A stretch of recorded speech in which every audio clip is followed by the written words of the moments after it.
Hey, Brad Talinsky back. We're on Twitch TV, live from the 2017 NAMM convention. And we have Tom here from Ibanez Guitars. And I mean, you guys all know Ibanez Guitars. Paul Gilbert, Joe Satriani, Steve Vai, George Benson. You know, they not only make the pointy guitars, but they make some serious cool jazz boxes as well. But anyways, enough of me talking about Ibanez. We got Tom here who is going to tell us about a few things. I mean, the first thing is we had Steve Vai on a little bit earlier today, and he was telling us about the anniversary of the Gem guitars. Oh, yes. Yeah, it was 30 years ago, Chicago NAMM show, when the Gem first made its debut. Caused quite a stir. It was under a black cloth. There was armed guards waiting for the unveiling ceremony, and there were a lot of other brands there watching the unveiling. And when the curtain came off, there was a lot of shocked faces. Colors obviously were pretty vibrant. Quite an amazing guitar that's created quite a legacy. Yeah, I mean, I don't think people really understand these days how revolutionary that guitar was. I mean, you had the whammy bar that you could pull up. You had like push down. And push down. And the neck profile on there was sort of unlike anything, you know, thinner than about any other neck, right? Oh yeah, absolutely. I mean, we're known for our thin, fast necks, and really that wizard neck is what put us on the map for that fast style.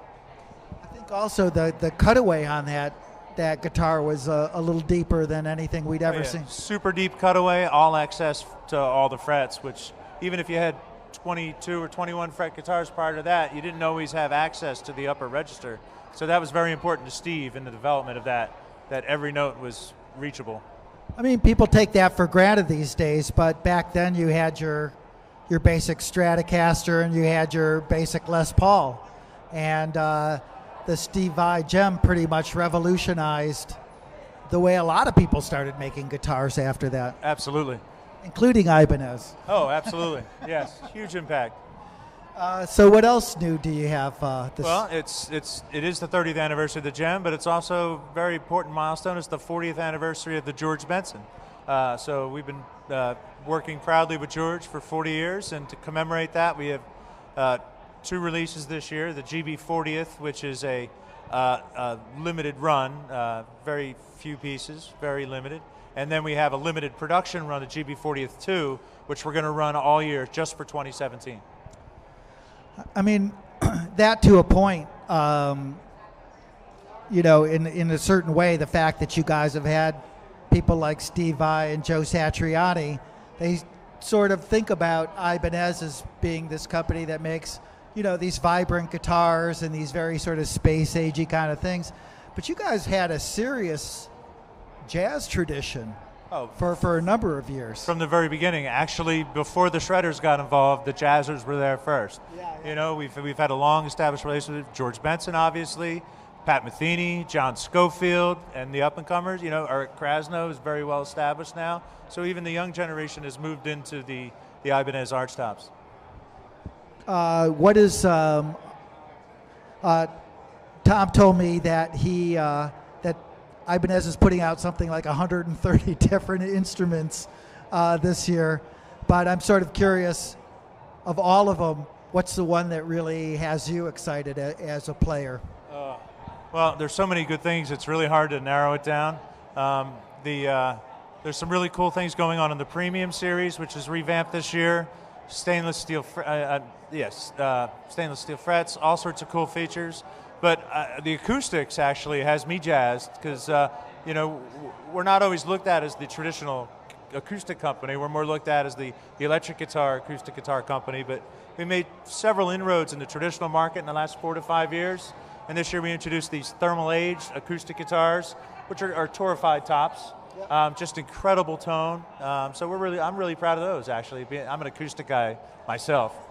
So thermal age, does that mean that somehow you guys loosen up the wood to make it sound like an older piece of wood using some sort of space age technology. Exactly. It's a modern manufacturing technique, so we're using the modern craftsmanship matched with the traditional craftsmanship. And what you're doing is you're basically superheating the wood in a superheated oven in a vacuum, and it pulls the moisture out and decomposes the resins. So it's like a fast forwarding of the aging process.